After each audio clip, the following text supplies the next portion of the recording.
Hey guys, Assalamu alaikum. Welcome back to my channel. So இன்றைக்கு ஒரு டே in my life தான் நான் share பண்ணிக்கிறேன். இந்த டே வந்து ரொம்ப இன்ட்ரெஸ்டிங்கான ஒரு அன்ஃபர்கட்டபிள் டேன்னு தான் சொல்லலும்.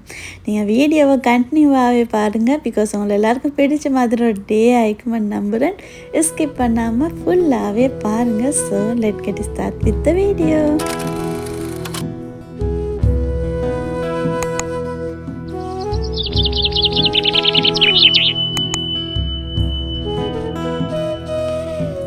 ஸோ ஒரு டே இன் மை லைஃப் அண்டக்குள்ள ஏர்லி மார்னிங்லேயும் தானே அந்த டே ஸ்டார்ட் ஆகும். பட் ஆக்சுவலி இப்போ டைம் என்னவென்னு கேட்டால் எனக்கு ஒரு 10 o'clock 10:30 ஆல்மோஸ்ட் 10 o'clock பாஸ் ஆகிட்டேன்.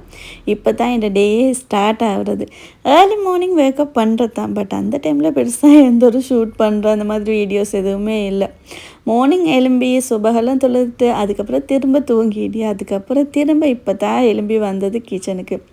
சம்டைம் ஏர்லி மார்னிங்கே வந்து என்ன சரி சூடாக குடிக்கணும்னு சொல்லி தோணுனக்கு ஏதாவது குடிக்கிறேன். பட் இன்றைக்கு வந்து தொழுதுட்டு அப்படியே போய் தூங்கிட்டேன். அதுக்கப்புறம் இப்போ தான் வந்து ஒரு சூடாக ஒரு காஃபி ஒன்று குடிச்சிட்டு டே ஸ்டார்ட் பண்ணோம்னு சொல்லி தான் ஃப்ரெஷ்ஷாக டே ஸ்டார்ட் பண்ணேன். ஸோ ஒரு சில நேரம் எப்படியான்னு கேட்டேனாக்கா மார்னிங் எலும்பக்கோலே நிறைய யோசினேன். இன்றைக்கு அந்த வேலையை முடிக்கணும் இந்த வேலையை முடிக்கணும் தலையில் யோசினேன். இது வந்து ஐ திங்க் எல்லா ஹவுஸ் ஒய்ஃப் மாதிரி ஃபீல் பண்ணக்கூடிய ஒன்று தான். பட் ஒரு சில நேரம் அப்படி இல்லை. ரொம்ப ரேர் தான் இந்த மாதிரி நாட்கள் வாடுறது. அந்த டைமில் வந்து எந்த ஒரு வேலையுமே இருக்காது. ரொம்ப பீஸ்ஃபுல்லாக ரொம்ப காமாக தான் அந்த டேயே ஸ்டார்ட் ஆகும். இன்றைக்கும் அந்த மாதிரி தான். பெருசாக எந்த ஒரு வேலையுமே இல்லை. நல்லா தூங்கி எழும்பி ஒரு 10 o'clock மாதிரி தான் வேக்கப் பண்ணி அதுக்கப்புறம் சூடாக ஒரு கப் காஃபியை குடிச்சிட்டு ரொம்ப பீஸ்ஃபுல்லாக தான் டேயே ஸ்டார்ட் ஆகினது. அதோடைய முன்னாடி நாள் வந்து ட்ரெஸ் எல்லாம் கழுவி போட்டேன். இங்கே எல்லாம் மோஸ்ட்டாகவே வந்து எல்லோரும் வீட்டுல தான் ட்ரெஸ் எல்லாம் காயப்போடியது. வெளியிலலாம் காயப்போடிய ரொம்ப ரேர் தான். பிகாஸ் நல்லாவே டஸ்ட்டு. அதுவும் சம்மரில் வந்து எப்போ தான் மண் காற்று வரேன்னு தெரியும். அதனால் வீட்டுக்கே தான் எல்லாமே காயப்போடியது. ஸ்ரீலங்கா பொறுத்த வரல எப்படின்னு கேட்டேனாக்கா நாங்கள் வீட்டுக்கெல்லாம் ட்ரெஸ்ஸை காய போட்டோனாக்கா கொஞ்சம் ஸ்மெல் ஒன்று வரும். பட் இங்கெல்லாம் அந்த மாதிரி எந்த ஒரு ஸ்மெல்லுமே வராது. இப்போ எல்லாம் வந்து நைட் போட்டால் மார்னிங்கோடய ஃபுல்லாகவே ட்ரை ஆகிடியோ ட்ரெஸ் எல்லாம் அந்த மாதிரி படிய சூட்டுக்கு. ஸோ அந்த உடுப்பெல்லாம் ஃபுல்லாகவே ரெக்லீந்து எடுத்துகிட்டு அதுக்கப்புறம் கொஞ்சம் க்ளீனிங் வேலையெல்லாம் மீந்து அதில் முடிச்சுட்டு கிச்சனுக்கு வந்துட்டேன். இன்றைக்கி ரொம்ப சிம்பிளான ஒரு டிஷ் ஒன்று தான் குக் பண்ண போகிறேன். ஸோ இன்றைக்கி லஞ்சுக்கு நாசிக்குடான் ரைஸும் அதோடைய சில்லி பேஸ்ட் தான் செய்ய போகிறேன். சில்லி பேஸ்ட் இன்றைக்கி கொஞ்சம் கூடுதலாகவே செய்ய போகிறேன். பிகாஸ் செய்த நேரமே இது மாதிரி கூடுதலாக செஞ்சு விட்டால் அது கொஞ்சம் நாள் வரையும் வரும். எல்லா கறிக்குமே கறி அண்ட் இல்லை என்ன சரி நூடுல்ஸ் ஃப்ரைட் ரைஸ் அதே மாதிரி என்ன சார் டிஃப்ரெண்ட்டாக செய்யக்கூட இதால் ஒரு ஸ்பூன் போட்டாலே போதும் டேஸ்ட் ரொம்ப நல்லாவே இருக்கும். கொஞ்சம் நாளாக செஞ்சு ஓகே செய்யக்குள்ளே கொஞ்சம் கூடுதலாக செஞ்சு வச்சோம்னு சொல்லி தான் எடுத்தேன். இந்த மெத்தட் வந்து ரொம்ப ரொம்ப சிம்பிளான மெத்தட். சில்லி பேஸ்ட் வந்து ஒவ்வொருத்தரும் ஒவ்வொரு மாதிரி மெத்தடில் செய்தேன். நீங்கள் இந்த மெத்தடில் ட்ரை பண்ணி பாருங்கள். கஷ்டமே இல்லை. ரொம்ப சிம்பிளாகவே இதை வந்து செஞ்சிடலும். ஸோ இதுக்கு வந்து கார்லிக் அதோடைய வெங்காயத்தை வந்து நல்லா சொப் பண்ணிக்கோங்க சொப்பரில் போட்டு. ஸோ வெங்காயத்தையும் கார்லிக்கையும் நல்லா சொப் பண்ணி எடுத்ததுக்கு பிறகு இதிலே வந்து கருவேப்பிலை கொஞ்சம் கூடுதலாக சேர்த்துக்கோங்க. அதோடைய ரொம்ப இருந்தால் அதுவும் சேர்த்துக்கோங்க. மனமும் டேஸ்ட்டும் அதுக்கும் ரொம்ப நல்லாவே இருக்கும். எனக்கிட்ட இல்லை இருந்ததெல்லாம் முடிஞ்சு இந்த மாதிரி டைமில் தான் எல்லாமே முடிஞ்சிடும். எங்களுக்கு தேவையான டைமுக்கு வந்து ஈக்காது. நான் போனேன் பட் எனக்கு கிடைக்கல. சரித்தா ஈச்சை வச்சே செய்யோம்னு சொல்லி தான் எடுத்தது. அதோடைய கூனியஸோ வந்து நல்லா கழுவி எடுத்து அதையும் சேர்த்து இதில் போட்டு சொப் பண்ணிக்கோங்க. இப்போ இதெல்லாம் வந்து சொப் பண்ணி எடுத்ததுக்கு பிறகு ஆயில் நல்லா சேர்த்துக்கோங்க. ஆயில் நல்லா ஹீட்டாக கூட நான் வந்து அளவில் வந்து டிஸ்கிரிப்ஷன்லேயே கொடுக்குறேன். உங்களுக்கு தேவைப்பட்டால் நீங்கள் செக் பண்ணி பாருங்கள். ஆயில் நல்லா ஹீட்டாகக்குள்ள வந்து இந்த சொப் பண்ணி வச்சது வந்து அந்த ஆயிலே சேர்த்துக்கோங்க. ஸ்டவ் வந்து மீடியம் ஃப்ளேமில் வச்சு செய்யுங்க. இல்லைன்னா குயிக்காகவே அடிப்பிடிச்சிடும். இது வந்து அந்த ஆயிலே வந்து நல்லா மிக்ஸ் பண்ணி விடுங்க. அந்த எண்ணெயெல்லாம் வந்து அந்த எப்படின்னு கேட்டேனாக்கா அதில் இருக்கிற தண்ணியெல்லாம் நல்லா பிரிஞ்சு வந்து அந்த எண்ணெயோடு அதெல்லாம் வந்து சேர்கிற மாதிரி ஃப்ரை ஆகிற அளவுக்கு வந்து நல்லா மிக்ஸ் பண்ணி விடுங்க. ஸோ நான் கிச்சனுக்கு வந்ததோடைய ஃபர்ஸ்ட் டேல இந்த சில்லி பேஸ்ட்டிலே தான் ஸ்டார்ட் பண்ணது. பிகாஸ் அதே சட்டியில் திரும்ப வந்து அந்த சில்லி பேஸ்ட் எடுத்த பிறகு நாசிக்குடான் செய்யோம்னு சொல்லி அந்த டைமில் டேஸ்ட்டும் மனமும் இன்னும் நல்லா ஆயிக்கும். டிஃப்ரெண்ட்டான ஒரு டேஸ்ட் ஒன்று வரும். ஸோ அதனால தான் ஃபர்ஸ்ட் டேலையா சில்லி பேஸ்ட்டை வேலையெல்லாம் செஞ்சுட்டு இந்த ரைஸுக்கு நாசிக்குடான் ரைஸ் வந்து இது தான் பர்ஃபெக்டான மெத்தட்னு இல்லை. எனக்கிட்ட என்னென்ன இருக்கோ நான் அதை வச்சு தான் இன்றைக்கி செய்ய போகிறது. இது வந்து ஆல்மோஸ்ட் சொல்லக்குள்ள வந்து ஃப்ரைட் ரைஸ் மாதிரி தான். பட் இதுக்கு மசாலா சோஸ் அதெல்லாம் வந்து கொஞ்சம் கூடுதலாகவே சேர்க்குறேன். ஃப்ரைட் ரைஸுக்கு அது எதுவுமே சேர்க்குறல. பட் இதுக்கு வந்து கொஞ்சம் என்ன சொல்ல டிஃப்ரெண்ட்டாக வந்து சிக்கன் அதே மாதிரி ஃபிஷ்ஷெல்லாம் வந்து ஃப்ரை பண்ணி சேர்க்குறேன். எங்கள்கிட்ட என்னென்ன இருக்கோ அதெல்லாம் ஃப்ரை பண்ணி சேர்த்துக்கொள்ளலாம். வெஜிடபிள் வந்து எங்களோட விஷ் தான். எங்கள்கிட்ட என்னென்ன வெஜிடபிள் இருக்கோ அதெல்லாம் சேர்க்கல. நான் பீன்ஸும் கேரட்டும் அதோடைய கங்குன்னு எடுத்தேன். கண்கொன் இதுக்கு சேர்ந்து வரக்குள்ள டேஸ்ட் ரொம்ப நல்லாவே இருக்கும். இருந்தால் கட்டாயம் போட்டு செஞ்சு பாருங்கள். இது வந்து லீக்ஸ் இருந்தால் அது சேர்த்துக்கோங்க, கேபேஜ் இருந்தால் அது சேர்த்துக்கோங்க, உங்கள்கிட்ட என்னென்ன ஈக்கோ நீங்கள் அதெல்லாம் சேர்த்துக்கோங்க, கேப்சிகம் இதெல்லாம் சேர்த்துக்கோங்க. டேஸ்ட் ரொம்ப நல்லா தான் இருக்கும். ஸோ நான் கிச்சனுக்கு வரக்குள்ளேயே நினச்சிக்கொண்டு தான் வந்தேன். சில்லி பேஸ்ட்டு வேலையை வந்து ஸ்டார்ட் பண்ணிட்டு ரைஸை வைக்கணும்னு சொல்லி அதுக்கப்புறம் ரைஸ் மறந்துட்டேன். ஸோ பீன்ஸை கட் பண்ணிக்கோ நிற்கல தான் ரைஸை ஞாபகம் வந்து ரைஸையும் வந்து ரைஸ் குக்கரில் ஏற்றிட்டு இங்கே வந்து இந்த மசாலாவெல்லாம் உள்ள நல்லா ஃப்ரை ஆகிக்கு. இப்போ வந்து இதில் உப்பு சேர்த்துக்கோங்க, அதோடைய சில்லி ஃப்ளெக்ஸ் சேர்த்துக்கோங்க, காஷ்மீர் சில்லி இல்லைன்னா சில்லி பவுடர் சேர்த்துக்கோங்க, அதோடைய வந்து சோயா சாஸும் கெச்சப்பும் சேர்த்து நான் வந்து ஸ்வீட் சோயா சாஸ் சேர்த்தேன். அந்த ஸ்வீட் சோயா சாஸு டேஸ்ட் ரொம்ப நல்லாவே இருக்கும். உங்கள்கிட்ட என்ன சாஸ் இருக்கோ நீங்கள் வந்து அதை சேர்த்துக்கோங்க. நார்மல் சாஸ் இல்லைன்னா ஸ்வீட் சோயா சாஸ் ரெண்டும் இருந்தால் அதுவும் சேர்த்துக்கோங்க, ஒயிஸ்டர் சாஸ் இருந்தால் அதுவும் சேர்த்துக்கோங்க. சேர்த்து நல்லா மிக்ஸ் பண்ணி விடுங்க. அந்த மசாலாவெல்லாம் அந்த சோஸ் எல்லாம் அதிலே நல்லா மிக்ஸ் ஆகிற மாதிரி மிக்ஸ் பண்ணி விடுங்க. உப்பை வந்து செக் பண்ணிக்கோங்க. எனக்கு உப்பு போதாத மாதிரி இருந்தால் நான் திரும்ப வந்து உப்பு சேர்த்துக்கொண்டேன். இதுக்கு வந்து அந்த உப்பும் அதோடைய அந்த ஸ்வீட்டும் தான் சரியாகிக்கணும். அப்போ தான் டேஸ்ட் ரொம்ப நல்லாவே இருக்கும். ஸோ எண்ணெயெல்லாம் பிரிஞ்சு வர டைம் லாஸ்ட் ஸ்டேஜில் தான் வந்து சுகர் சேர்த்துக்கோங்க. சுகர் வந்து ஃபஸ்ட்டோடே சேர்க்க வேணும். இந்த மாதிரி ஸ்டவ்வை ஆஃப் பண்ணதுக்கு முன்னாடி தான் வந்து சுகர் சேர்க்கணும். சுகரையும் சேர்த்து நல்லா மிக்ஸ் பண்ணி விடுங்க. இப்போ அதெல்லாம் சேர்ந்து பாருங்கள், உங்களுக்கே விளங்கும் அந்த எண்ணெயெல்லாம் பிரிஞ்சு வந்திருக்கு. ஸோ இந்த டைமில் வந்து ஸ்டவ் ஆஃப் பண்ணிட்டு அப்படியே ஆற விட்டுருங்க. இது வந்து ரொம்ப சிம்பிளான மெத்தட். ஒரு சில சில்லி பேஸ்டேக்கு ஃபஸ்ட்டோடே வந்து வெங்காயத்தை ஃப்ரை பண்ணணும், அதுக்கப்புறம் கார்லிக் ஃப்ரை பண்ணணும் அந்த மாதிரி. பட் இதில் அந்த மாதிரி எந்த ஒரு கஷ்டமே இல்லை. எல்லாத்தையும் ஒன்றுக்கு போட்டு சாப் பண்ணியாச்சு. அதுக்கப்புறம் ஃப்ரை பண்ணி மசாலாவெல்லாம் சேர்த்து அதுக்கப்புறம் வந்து அந்த சில்லி பேஸ்ட்டு செஞ்சு ஸ்டோர் பண்ணியே தான் வேலைக்கு. மேக்ஸிமம் 2 to 3 month வரையுமே இதை வந்து ஸ்டோர் பண்ணாலும் கைப்படாமல் வைக்கணும், ஃப்ரிட்ஜில் வைக்கணும். இந்த மாதிரி நீங்கள் வந்து அதை வந்து ஸ்டோர் பண்ணி நினைக்க. சில்லி பேஸ்ட்டு வேலையில் முடிஞ்சதுக்கு பிறகு அதையே அப்படியே ஆற வச்சுட்டு ரைஸ்ட்டு வேலையை தான் ஸ்டார்ட் பண்ணது. இந்த கங்குன் கீரை வந்து நான் எப்போ கொண்டு வந்திருந்தாலுமே கையோடைய வந்து க்ளீன் பண்ணிடுவேன். கழுவுறல ஜஸ்ட்டு க்ளீன் பண்ணி எடுத்து அது பேக்கில் போட்டு ஃப்ரிட்ஜில் போட்டுருக்கேன். இந்த மாதிரி தான் ஸ்டோர் பண்ணியது. இந்த மாதிரி வைக்கல வந்து மேக்ஸிமம் 1 week மேலே வரும். அது கொஞ்சமே வந்து வாடாது, அது கெட்டு போகாது, அந்த ஃப்ரெஷ்னஸ் அப்படியே இருக்கும். உங்களுக்கு வந்து கங்குன் கீரை ஸ்டோர் பண்ணோம்னா ட்ரை பண்ணி பாருங்கள் இந்த மெத்தடில். ஸோ அதையும் கழுவி எடுத்ததுக்கு பிறகு வந்து சிக்கன் வந்து முன்னாடி நாள் நைட் வந்து ப்ரோஸ்டர் எடுத்தேன். அதில் லெஃப்ட் ஓவர் கொஞ்சம் மீந்து, ஸோ அதையே எடுத்துட்டேன் ரைஸுக்கு போடுவோம்னு. சரி, நாசிக்குடான் ரைஸ்ன்றக்குள்ள கொஞ்சம் வெரைட்டி வரணும், அப்போ தான் டேஸ்ட் ரொம்ப நல்லா இருக்கும். ஃப்ரைட் ரைஸ் மாதிரி எல்லாம் ஃப்ரை பண்ண சிக்கன், ஃபிஷ், அதோடைய ப்ரான், எக், அதோடைய சொசேஜஸ்ன்னு சொல்லி இந்த மாதிரி வெரைட்டி வந்தால் தான் டேஸ்ட் ரொம்ப நல்லாவே இருக்கும். சிக்கன் ஃபிஷ்ஷில் வந்து ஃப்ரை பண்ண சுட்டியும் எல்லாத்தையுமே பேச்சு வச்சுக்கிட்டேன். ஸோ இந்த ரைஸுக்கு தேவையானதெல்லாம் ரெடி பண்ணி முடியக்குள்ளே எங்களுக்கு சில்லி பேஸ்ட்டு வந்து நல்லா ஆறி இருந்தேன். சில்லி பேஸ்ட்டை கலர் வந்து ஃபெஸ்ட்டோடைய வந்து கொஞ்சம் லைட் கலர் தான் இருக்கும். ஆற தான் அந்த எக்ஸாக்டான சில்லி பேஸ்ட்டை கலரே வருது. இதை வந்து ஸ்டோர் பண்ணக்குள்ளே கிளாஸ் பாட்டில் போட்டு தான் ஸ்டோர் பண்ணணும். வெளியில் வந்து ஜஸ்ட் ஒரு 1 week வரையுமே வைக்கலும், பட் கைப்படாமல் வைக்கணும். இது வந்து ஃப்ரிட்ஜில் வச்சனாக்கா மேக்ஸிமம் 2 month 3 month வரையுமே ஈக்கும். அந்த ஃப்ரெஷ்னஸ் அப்படியே ஈக்கும். ஸோ இந்த ஒரு விஷயம் எத்தனை பேர் செஞ்சிக்குன்னு தெரியா. இதெல்லாம் வந்து சில்லி பேஸ்ட் செய்யக்குள்ள தான் இந்த மெமரிஸ் வந்தது. முன்னாடியெல்லாம் வந்து சுட சுட ரைஸுக்கு இந்த ஒரு சில்லி பேஸ்ட்டே போதும். சைட் டிஷ்ஷாக வேறு எதுவுமே தேவையில்லை. மிக்ஸ் பண்ணி தின்னக்குள்ள அந்த சூட்டு ரைஸோட வந்து ஆஹா வாயிலே அந்த டேஸ்ட் இன்னமே ஏக்கி.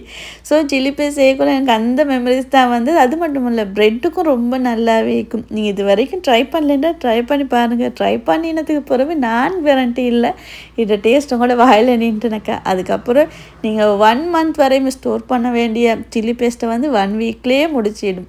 எனக்கெல்லாம் முன்னாடி அப்படி தான் அடிக்கிற நடந்துக்கு. இப்போ தான் வந்து கொஞ்சம் கூடுதலாகவே செஞ்சு ஸ்டோர் பண்ணிட்டே ஒவ்வொரு டைம் செய்யக்கொள்ள. இது ரொம்ப நாளைக்கு பிறகு தான் செஞ்சது, ரீசெண்டாக செஞ்சு படவே இல்லை. ஸோ அதே மிதன்ட்டு அதே சட்டியில் தான் நான் வந்து இப்போ நாசிக்குடான் ரைஸ் செய்ய போகிறது. ஸோ இந்த மாதிரி ரைஸை பொறுத்தவரை வெரைட்டி ரைஸ், ஃப்ரைட் ரைஸ் அந்த மாதிரிகளை பட்டரில் செய்யக்கொள்ள தான் டேஸ்ட் எக்ஸ்ட்ராவாக இருக்கும். நான் வந்து ப்ரானை ஃப்ரை பண்ணோன்னு சுட்டியும் கொஞ்சமாக ஆயில் சேர்த்து ஃப்ரை பண்ணிட்டு திரும்ப அதில் பட்டர் சேர்த்து வந்து எக்கை ஸ்க்ரம்பிள் பண்ணி எடுத்தேன். அதுக்கப்புறம் திரும்ப அதிலே கொஞ்சமாக பட்டர் சேர்த்து இந்த வெஜிடபிள் உப்பெல்லாம் சேர்த்து மிக்ஸ் பண்ணி எடுத்தேன். இதை வந்து எப்போயுமே இந்த மாதிரி வெரைட்டி ரைஸ் செய்யக்குள்ள வந்து ஹை ஃப்ளேமில் வச்சு தான் செய்யுங்க. ஈவன் கொத்து கூட அந்த மாதிரி தான். இல்லைன்னாக்கா சப்பண்ட் ஆகிடும். வெஜிடபிளில் வந்து கிறிஸ்பியாக இருந்தால் தான் தினக்குள்ள டேஸ்ட் ரொம்ப நல்லாவே இருக்கும். அந்த ரெஸ்டாரண்ட் ஃபீல் வரும்.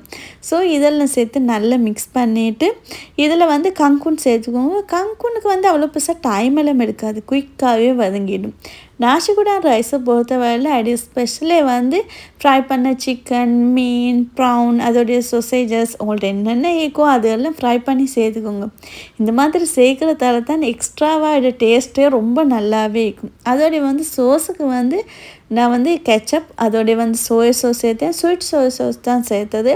உங்கள்கிட்ட ஒயிஸ்டர் சாஸ் இருந்தனாக்கா அதுவும் சேர்த்துக்கோங்க. என்கிட்ட எல்லா சொட்டையும் சேர்க்கல. பெப்பர் பவுடரும் சேர்த்து நல்லா மிக்ஸ் பண்ணிவிட்டு அதோடைய வந்து திரும்பி இதுக்கு நான் வந்து சில்லி பேஸ்ட் செஞ்சு சட்டியில் தான் செஞ்சது. பட் இருந்தனாலும் சில்லி பேஸ்ட் செஞ்சேன். ரெஸ்டாரண்ட்ல எல்லாம் மோஸ்ட்டாகவே நீங்கள் கொத்து, இடியாப்ப கொத்து, அது இல்லாமல் ஃப்ரைட் ரைஸ், இந்த மாதிரி வெரைட்டி ரைஸ் எது எடுத்திருந்தாலுமே வந்து அவங்க சில்லி பேஸ்ட் சேர்த்து தான் மிக்ஸ் பண்ணுறது. அதனால தான் அந்த டேஸ்ட் வந்து ரொம்ப நல்லாவே நாங்கள் வீட்டில் செய்யறதை விட ரெஸ்டாரண்ட்டில் எடுக்கிறது. ஸோ இந்த மெத்தடில் ட்ரை பண்ணி பாருங்கள். அதுக்கப்புறம் உங்களுக்கு ரெஸ்டாரண்ட் ஒரு ஃபீல் ஒன்று தான் வருமாதிரி டேஸ்ட். ஸோ இதுக்கு ரைஸை போட்டு மிக்ஸ் பண்ணக்குள்ள வந்து கொஞ்சம் கொஞ்சமாக போட்டு தான் மிக்ஸ் பண்ணணும். ஒரே டிப்பில் போட்டு மிக்ஸ் பண்ணிட்டால் ரைஸ் கூடிடும். ரைஸ் கூடவாக இருந்தனாலும் டேஸ்ட் நல்லா இருக்காது, அதே மாதிரி கறி கூடவாக இருந்தனாலும் டேஸ்ட் நல்லா இருக்காது. ஈவனாக ரெண்டும் ஒரே அளவில் இருக்க சொல்ல தான் டேஸ்ட் ரொம்ப நல்லாவே இருக்கும். அதனால தான் கொஞ்சம் கொஞ்சமாக போட்டு மிக்ஸ் பண்ணக்குள்ளே விளங்கும் இந்த அளவு போதும்னு சொல்லி. இந்த ரைஸை பொறுத்தவரையில் சுடு சுடு தின்னணும், அப்போ தான் டேஸ்ட் ரொம்ப நல்லா இருக்கும். உங்களுக்கு சைட் டிஷ்ஷாக வேறு எதுவுமே தேவையில்லை. நான் இன்றைக்கி வந்து லஞ்சுக்கு இது மட்டும்தான் செஞ்சு சில்லி பேஸ்ட்டோடய வச்சு தின்னோம்னு சொல்லி இதையும் செஞ்சு வச்சுட்டு அப்படியே நானும் போய்த்து ரீஃப்ரெஷ் ஆகும்னு சொல்லி.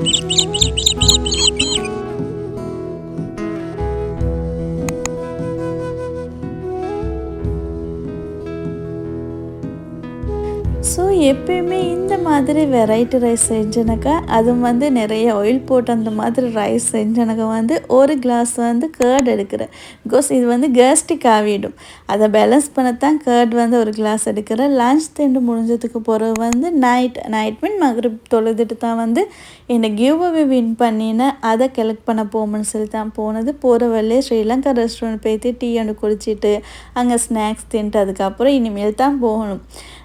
என் இன்ஸ்டா எத்தனை பேர் ஃபாலோ பண்ணுறேன்னு தெரியும். அதை நான் அதில் ஷேர் பண்ணினேன் நான் வின் பண்ணிக்கேன்னு சொல்லி. ஸோ என்னோட இன்ஸ்டாட லிங்க்கை வந்து டிஸ்கிரிப்ஷன்லேயும் கொடுக்குறேன், நீ ஸ்க்ரீன்லேயும் கொடுக்குறேன். பிகாஸ் இந்த மாதிரி கிவ்அவே வந்து அப்ளை பண்ணக்குள்ள மோஸ்ட்டாக எல்லா பேஜ்லேயுமே சொல்கிறது வந்து ஸ்டோரியில் ஷேர் பண்ணணும்னு சொல்லி. நான் வந்து எல்லாத்தையுமே ஸ்டோரியில் ஷேர் பண்ணுறேன்.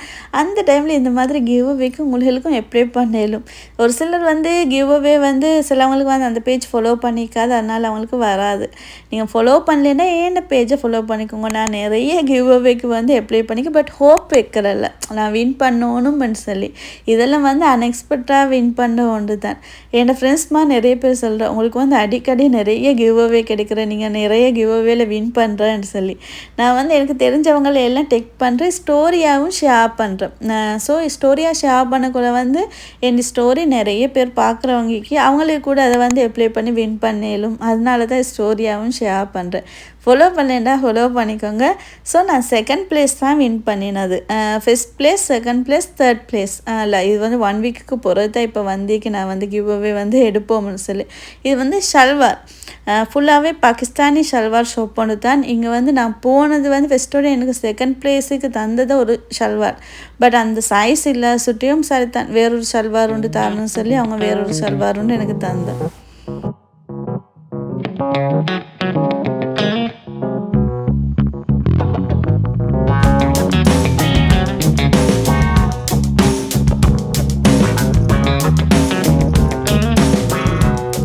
ஷல்வாரையும் எடுத்துக்கொண்டு அப்படியே நான் கொஞ்சம் பார்த்துட்டு அப்படியே வந்துட்டேன். ஒரு சிலர் கேட்குற இந்த மாதிரி ஷல்வார் எங்கே எடுக்கலும்னு சொல்லி. அசீசியாவில் மோஸ்ட்டாகவே இந்த மாதிரி பாகிஸ்தானி ஷல்வார் தைக்கு நீங்கள் அசீசியாவுக்கு போய்த்து பாருங்கள். கிட்டக்கிட்டாலே இருக்கும் நிறைய ஷாப், செலெக்ஷன் கூட நிறைய இருக்குது. உங்களுக்கு தேவையான மாதிரி செலக்ட் பண்ணி எடுக்கலாம். அங்கேருந்து அப்படியே வந்து லுலுவுக்கு, பிகாஸ் லுலுவில் வந்து ஃபுட் ஃபெஸ்டிவல் போய்த்து கொண்டிக்கு. ஸோ அது மட்டும் இல்லை, கொஞ்சம் பர்ச்சேசிங் வேலையும் மீகி அதை பார்ப்போம்னு சொல்லி தான் வந்தேன். ஸோ இந்த food festival I think 3 to 4 days வரையுமே இருந்த இவ்வளோ க்ரௌட் ரீசன் வந்து ஃபுட் ஃபெஸ்டிவல் ஷூட் இருந்தேன். பார்க்கிங் கூட கிடைக்கல, கொஞ்சம் நேரம் இருந்து பார்க் பண்ணிட்டு அதுக்கப்புறம் தான் வந்து உள்ளுக்கு வந்தாலும் சேம் அதே மாதிரி தான் நல்ல க்ரௌடாகவே இருந்து. ஸோ அப்படியே போனேன் என்னென்ன ஈக்குன்னு சொல்லி பார்ப்போம்னு சொல்லி வீடியோஸில் நிறைய காட்டியிருந்தேன். ஸோ ரொம்ப எக்ஸைட்டிங்காக போனேன். பட் முன்னுக்கு இருந்தது ஃபுல்லாகவே க்ளோஸில் தான் இருந்தேன். உள்ளே கொஞ்சம் கொஞ்சம் ஒரு சில ஷாப் மட்டும் ஓப்பனில் இருந்தேன். நான் அது ஒரு சிலதை மட்டும் ஜஸ்ட்டு கேப்சர் பண்ணி ஷேர் பண்ணிக்கிறேன். ஸோ நான் போனது வந்து ஃபுட் ஃபெஸ்டிவல் ப்ளஸ் அதோட கொஞ்சம் பர்ச்சேசிங் வேலையுமேக்கு அதையும் பார்க்கணும்னு சொல்லி தான் போனது. ஏன்னா இதுக்கு முன்னாடி இருந்த யூடியூப் அதில் வந்து மோர் தென் 15Kக்கு மேலே சப்ஸ்கிரைபர்ஸ் இருந்து பட் ஒரு சில இஷ்யூஸால் வந்து அந்த சேனல் இல்லை. அந்த சேனல் ஸ்டார்ட்லேருந்து அந்த சேனல் போகும் வரைக்குமே வந்து இந்த லுலுக்கு தான் நான் மெயினாகவே போனது. நிறைய பேர் என்கிட்ட கேட்குற இந்த சாமான்கள் எடுக்கணும் அந்த சாமான் எடுக்கணும் நான் மோஸ்ட்டாகவே ரெக்கமெண்ட் பண்ணியது லுலுவை தான். பட் இந்த டைம் வந்து இந்த பார்க்கிங் இஷ்யூ வந்து அது வந்து என்ன சார் ஒரு பேட் எக்ஸ்பீரியன்ஸ்னு தான் சொல்லலும். 2 ஹவர்ஸில் போய்த்து பர்ச்சேசிங் பண்ணியது வந்து அது வந்து நடக்காத ஒரு விஷயம். சின்ன ஒரு சொப்பாக இருந்தனாக்கா குயிக்காக போய்த்து ஒரு 1/2 ஹவரோ 1 ஹவரில் முடிச்சுட்டு வரையிலும். இந்த மாதிரி பெரிய ஒரு சூப்பர் மார்க்கெட்டுக்கு போய்த்து அதுவும் வந்து 2 ஹவர்ஸில் எங்களுக்கு தேவையானதெல்லாம் பர்ச்சேஸ் பண்ணணும்னு சொன்னால் அதுவும் வந்து இங்கேயெல்லாம் வந்து ஒவ்வொரு நாளும் பர்ச்சேசிங் போடல. மேக்ஸிமம் 2 வீக்ஸுக்கு ஒருக்க மந்த்லி 1 டைமோ மந்த்லி ஒரு மேக்ஸிமம் 2 டைம்லாவது 3 டைம் வந்து பர்ச்சேசிங் போகிறேன். அந்த டைமில் அந்த 2 வீக்ஸுக்கு தேவையானது எல்லாமே பர்ச்சேஸ் பண்ணணும். 2 ஹவர்ஸில் வந்து 2 வீக்ஸுக்கு தேவையானதெல்லாம் பர்ச்சேஸ் பண்ணுறேன்னு சொன்னாக்கா நடக்கிற ஒரு விஷயமா இது. அதுவும் 2 ஹவர்ஸுக்குள்ளே பர்ச்சேசிங் பண்ணால் தானே ஃப்ரீ பார்க்கிங். அப்படி இல்லைன்னு சொன்னாக்கா பார்க்கிங்க்கு வந்து பே பண்ணணுமா. அது வந்து ஒரு பேட் எக்ஸ்பீரியன்ஸ் ஒன்று தான் இந்த பெண்ணை லுலுக்கு. நான் கூட எதிர்பார்க்கல இந்த மாதிரி ஒரு விஷயம். இதுக்கு முன்னாடியெல்லாம் இந்த மாதிரி ஒரு ரூல்ஸ் ஒன்று ஈக்கலி தான் ஃபஸ்ட் டைம் இந்த மாதிரி ஒரு ரூல்ஸ் ஒன்று வந்திக்கு. இனிமேல் இந்த லுலுக்கு போய்த்து படுமான்னு தெரியா. 2 ஹவர்ஸில் வந்து பர்ச்சேசிங் பண்ணுறது நடக்காத ஒரு விஷயம். தேவை என்னென்ன தேவைன்னு சொல்லி பார்த்து ஒவ்வொன்றா வாங்கணும். அதுவும் ஒவ்வொன்றும் ஒவ்வொரு செக்ஷன்லேக்கு என்னென்ன தேவைன்னு சொல்லி ஒவ்வொரு செக்ஷனாக போனால் தான் விளங்குறது. இது தேவை இது தேவையில்லைன்னு சொல்லி என்னென்ன ஆஃபர் லீக்குன்னு சொல்லி இந்த மாதிரி ஒரு ரூல்ஸ்ன்னு போட்டோன்னாக்கா நான் வந்து வீடியோ ஷேர் பண்ண பிறகு தான் பார்த்தது இந்த ஒரு இஷ்யூ வந்து எல்லாரும் ஃபேஸ் பண்ணிக்கு. என் டிக்டாக்லேயே ஆகட்டும் ஃபேஸ்புக் இன்ஸ்டாலெல்லாம் நிறைய கமெண்ட்ஸ் வந்திருந்தேன். நாங்களும் வந்து இதை ஃபேஸ் பண்ணேன் இது பேட் எக்ஸ்பீரியன்ஸ்ன்னு சொல்லி. பட் யாருமே இது வரைக்கும் இதை பற்றி பேசலை. நீங்கள் பேசுனது நல்ல ஒரு விஷயம்னு சொல்லி. ஸோ இந்த இஷ்யூவை ரிமூவ் பண்ணுறது தான் பெஸ்ட்டு. பிகாஸ் அது வந்து அவங்களோட ஓன் பார்க்கிங் ப்ரைவேட்டான ஒரு பார்க்கிங் இருந்தாலும் பரவாயில்லை. வேறு ஒரு சில ரெஸ்டாரண்ட்டுகளுக்கு போனால் இல்லைடா சூப்பர் மார்க்கெட்டுக்கு போனாலும் அவங்களோட ப்ரைவேட்டான பார்க்கிங் எனக்குள்ள ஃப்ரீ அவங்களோட கஷ்டம் இருக்குது. பட் இவங்களோட ப்ரைவேட்டாக இருந்து கொண்டு இவங்களோட பார்க்கிங்காக இருந்து கொண்டு இவங்க வந்து அவங்கள்ட்ட வந்து அவங்களோட கஸ்டமர் நாங்கள் எப்பயுமே அவங்கள்ட்ட தான் பர்ச்சேசிங் பண்ணுறது. அதுவும் 500க்கு மேலே பர்ச்சேசிங் பண்ணிட்டும் அவங்களுக்கு வந்து பார்க்கிங்க்கு வந்து பே பண்ணிட்டு போகணும்னு சொல்லியது ரொம்ப ரொம்ப பேடான ஒரு ரூல்ஸ் ஒன்று தான் அது. ஸோ இந்த வீடியோ ஷேர் பண்ண போகிறது தான் தெரிஞ்சது. நிறைய பேர் சொல்கிறேன் நாங்கள் இப்போ லுலுக்கு போகிறதே விட்டுட்டு இந்த மாதிரி ரூல்ஸ் வரும்னு சொல்லி. இது வந்து அந்த மதீனா ரோட்டில் விற்கிற லுலு தான் ஷரஃபியால் இருக்கிற லுலு சம்திங் அந்த மாதிரி தான் சொல்கிறேன். பட் நான் வந்து மதீனா ரோட் லுலுன்னு தான் சொல்கிறது. இந்த லுலுவில் மட்டும்தான் ஐ திங்க் இந்த இஷ்யூ இருக்கு. மற்ற லுலுகளை வந்து இல்லைன்னு தான் நினைக்கிறேன். நான் மற்ற லுலுகளை கொஞ்சம் நாள் ஆகிற போய்த்து இதுக்கு தான் அடிக்கடி போகிறது. பார்ப்போம் இந்த ரூல்ஸ் இப்படியே இருந்தனக்கு இனிமேல் இக்கு பெய்துபடாது. இன்னும் நிறைய சூப்பர் மார்க்கெட் ஈக்கு ஜித்தா பொறுத்தவரை வஃபா வந்திக்கு ரீசெண்டாக அதுலேயும் இதே மாதிரி தான் எல்லாமே ஈக்கும். பட் ப்ரைவேட்டாக பார்க்கிங் கூடிக்கு அவங்களோட கஸ்டமருக்கு அதே மாதிரி பெண்டைக்கு அந்த மாதிரி நிறைய ஈக்கி. பார்ப்போம் என்ன நடக்கிறேன்னு சொல்லி போகும். ஸோ இந்த டே வந்து ரொம்ப பீஸ்ஃபுல்லாக தான் ஸ்டார்ட் ஆகினது. பட் எண்ட் ஆகினது ரொம்ப பேடான ஒரு எக்ஸ்பீரியன்ஸோடு தான். இது மாதிரி ஜித்தாட் அப்டேட்களுக்கு ஏன்னு சொல்ல மறக்காமல் சப்ஸ்கிரைப் பண்ணிக்கோங்க. ஸோ ஹோப் இந்த விலாக் உங்கள் எல்லாருக்கும் பிடிச்சிருக்கும் இன்ட்ரெஸ்டிங்காக இருந்திருக்குமென்னு நம்புகிறேன். பிடிச்சிருந்தால் யூஸ்ஃபுல்லாக இருந்தால் உங்களோட ஃப்ரெண்ட்ஸ் அண்ட் ஃபேமிலி கொஞ்சம் ஷேர் பண்ணிக்கொள்ளுங்க. Thank you for watching my video. Don't forget to subscribe and click the button also to get new update. Inshallah, see you soon in my next new video. Until then, take care. Bye bye.